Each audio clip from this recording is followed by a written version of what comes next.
Good morning, everyone, and welcome to another episode of Good Morning Soul. We're doing another That Film I Watched, where I just basically do reviews for movies I've already reviewed on my website, but never got into video format. So today we're doing that with a little film called Your Highness, which came out in 2011 and is directed by David Gordon Green, which I just did my I just filmed the episode for The Sitter, which also came out in 2011 and is also directed by David Gordon Green. But I don't think either of those films came out all that great, so I think the studios definitely lost faith in this man. Pineapple Express, like, I'm starting to realize he's probably not a great director. Pineapple Express isn't like directed great. That's not why people like it. And then the new Halloween film that just came out, I thought wasn't like directed all that well. And I hate even saying that because directing a movie is obviously a huge behind the scenes thing. So I feel just dumb whenever people are like, "Oh, the directing in this film." I'm like, you don't know what fucking happened. You don't know the insights of how they directed the film. Uh, it's a little bit more obvious when you see like the writing credits and like who's doing what. But anyway, Your Highness is a film about Danny McBride and James Franco, who are the princes of a medieval world. And basically, James Franco is like the golden son, the big hero who saves the day. And then Danny McBride, the main character, is kind of just your stooge slacking, he gets high a lot kind of son, and people don't want him to be prince. And they go on a quest to save their father's kingdom. They run into Natalie Portman, who's kind of like this bow and arrow badass lady.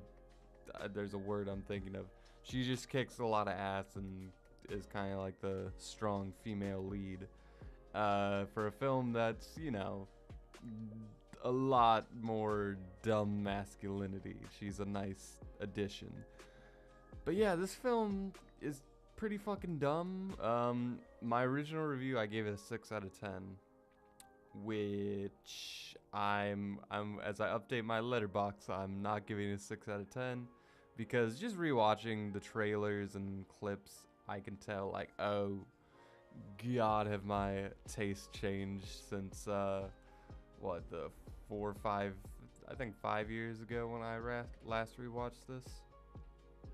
I do, because Danny McBride, like, he really deserves to be in a couple more main leads. And it's funny because in This Is the End, Danny McBride and James Franco have this very butting head relationship, and they're playing themselves. So to know that they have this whole other film that they've done together is like kind of, oh, that's a nice side to that. And it's a film that bombed, and they make fun of that in the film. But it's a good one, I would say, if you're like in the mood for just a dumb. It, when I say a good one, like, it's a 5 out of 10. Like, it's worth at least watching if you're okay with these kinds of movies.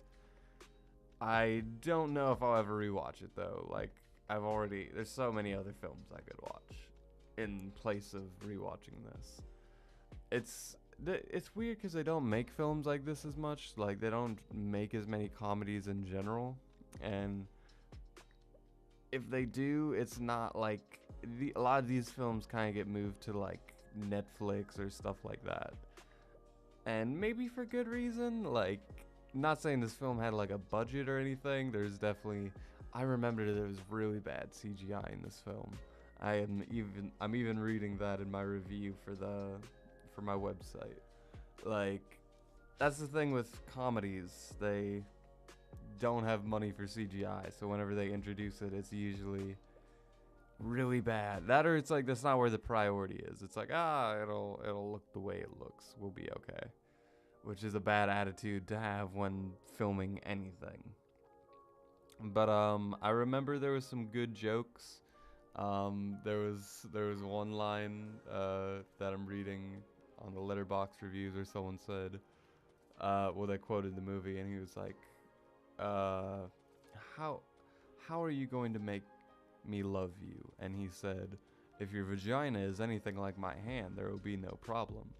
Which, again, is a great line. Danny McBride, great delivery. I love the kind of like old English, well, like medieval accents they all have.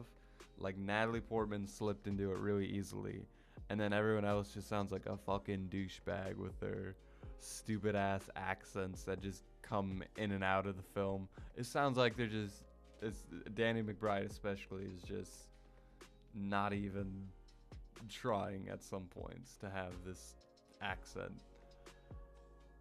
And yeah, that's pretty much it. It's a dumb, fun movie. I'm probably never gonna rewatch it, but if I do, I'll hopefully do an actual review instead of this. And until then, thank you for watching, guys, as always. Again, giving this one like a 5 out of 10. Anyway, thank you for watching again, and until next time with that, I leave you.